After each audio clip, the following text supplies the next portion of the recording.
What's going on, everybody? Mortem here, and today I'm bringing you something a little different at a subscriber's request, shall we say. That is to say, several subscribers have recently requested something along this line, and that is, of course, ranking all 6 origin characters in Divinity Original Sin 2 by their story. So, a couple of qualifiers.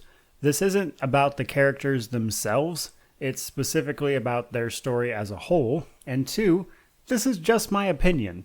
Feel free to make your own list. So I'm going to start in the 6th spot and then work my way to the 1st. I'll give a short synopsis of each story, and I do want to mention that I actually have a video covering each character's story in its entirety, from all the information included in the Godwoken graphic novel to everything we know about the game and potentially even past Divinity Original Sin 2. Everything I could find about these people is in those videos.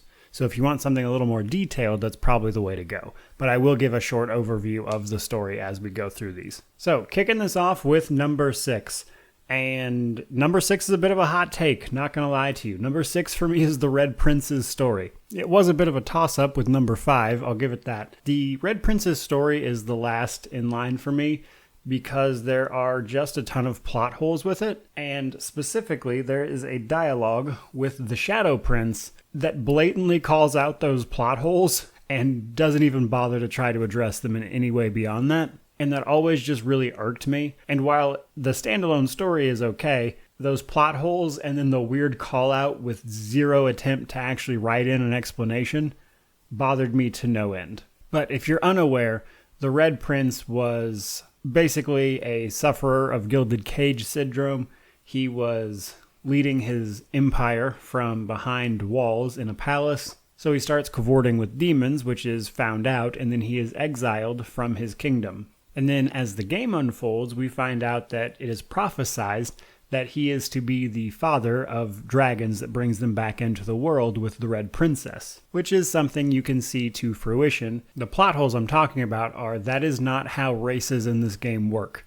Each race is associated with a god. Dragons have their own god, lizards have their own god. So they tried to make it this weird genetic thing where, like, lizards devolved from dragons. That is to say, specifically the red dragons. Again, I go into this a bit more detailed in his actual video, and I think I made a video specifically about these plot holes as well. But my point is, this all felt a little cobbled together for me, and as someone who deals extensively with the lore of this game, it just really bothered me. That brings us to our number 5 spot, and that is, for me, Beast. Now, that one I imagine is less controversial overall. That said, Beast has a good story. The problem is it just feels really disconnected to the rest of the game compared to a lot of the other ones. And while it's not bad by any means, it just feels very average compared to the others. But Beast is actually cousin to the Queen of the Dwarves, and the Queen of the Dwarves basically kind of over time starts becoming an isolationist who does all sorts of awful things.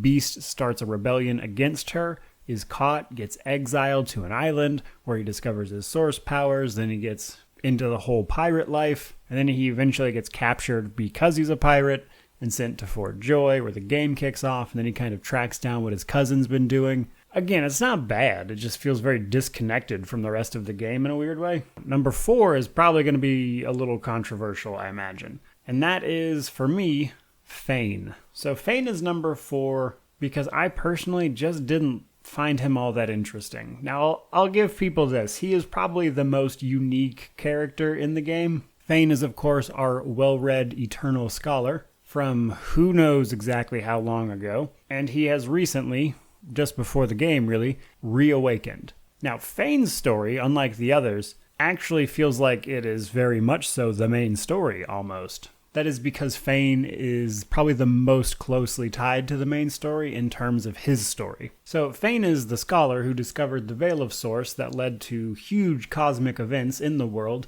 where lords of the Eternal Race then became the gods, which is like the pinnacle of the Divinity series itself. However, for his discovery, Fane was exiled, and then just before Divinity Original Sin 2, a tomb robber actually wakes him up, and he gets a chance at, being alive again, but he wakes up to find his entire race gone, people referring to 7 people he knew personally as gods, which is all just a little bit for him to take in. And then his story throughout Divinity Original Sin 2 is discovering what happened to his race and as he discovers, is quite a lot. Fane has a cool story, I'll give it that. But for me personally, it pales in comparison to the emotional response, so to speak, that the other ones ahead of him actually gave me. But that said, Fane is a bit of a fan favorite, and I can see why. He's pretty cool. Now that brings us to number 3, which for me is Ifan. Ifan bin Metzt. When the game starts, he is a lone wolf, which is to say a contract killer of sorts.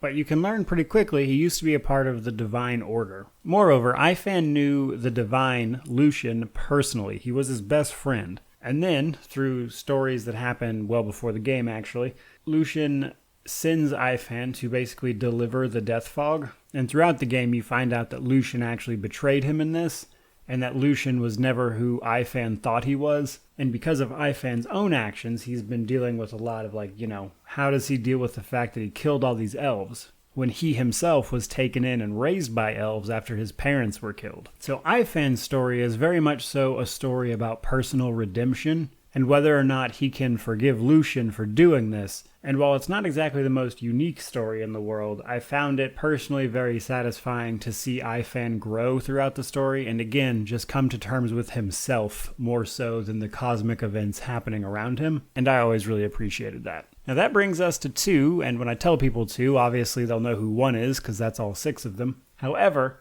I do want to say that between these 2 it was a real toss-up.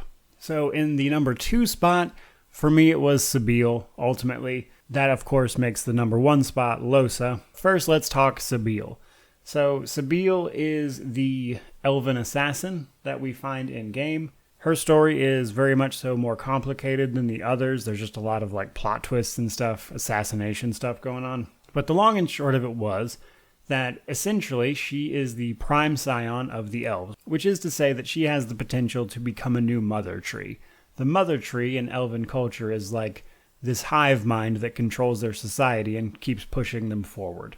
However, as a prime scion, she wasn't really free to live her life. She was being groomed to be the prime scion. She runs away from this because she hates it. She gets kidnapped, turned into an actual slave, where she is forced to assassinate people by magic, and then she finds out that the people she was killing were actually other scions. And then throughout the game, Sabile is tasked with tracking down the person who enslaved her, as well as the person who was controlling her while she was a slave.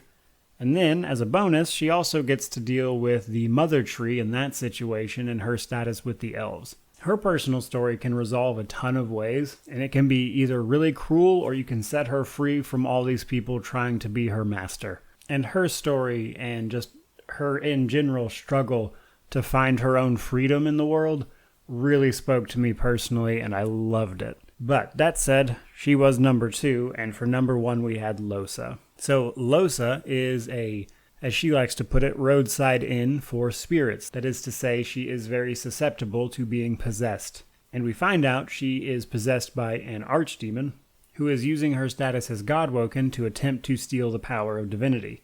And throughout the game, she is trying to break his hold on her so she herself can also be free, but moreover so that, she isn't losing herself to the possession of a demon. Now for Lohse, just what an incredibly well-written character. So she's a musician, she's incredibly charismatic, and throughout the game you get to see her grapple personally with this demon and, run across things like an exorcist to try to get rid of this demon. And kind of the crest, so to speak, of her story is where she has to decide between killing an untold amount of people in order to weaken this demon, or fight it at full strength when it very much so might take full possession of her. And then, of course, the actual fight with the demon itself.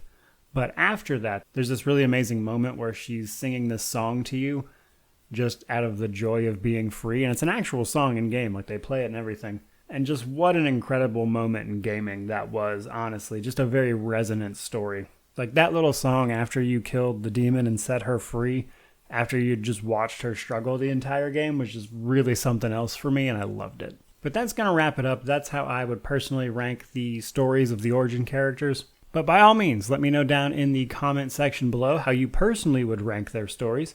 Also, if you're interested in more videos like this, as well as just helping support the channel, I hope you'll consider joining the channel as a member. For $1 a month, you get things like a badge next to your name in the comments, some custom emojis, your name in the credits, that kind of stuff. Or you could potentially check out my merch shop. There's a link down in the description below. It has a ton of physical merchandise with the channel's logo on it and everything, and that is hands down the most direct way to support the channel. You get some physical merchandise. It helps the channel immensely with anything you buy. But with all those things out of the way, truly, just thank you so much for watching more than anything else. May you wander in wisdom and have an amazing day.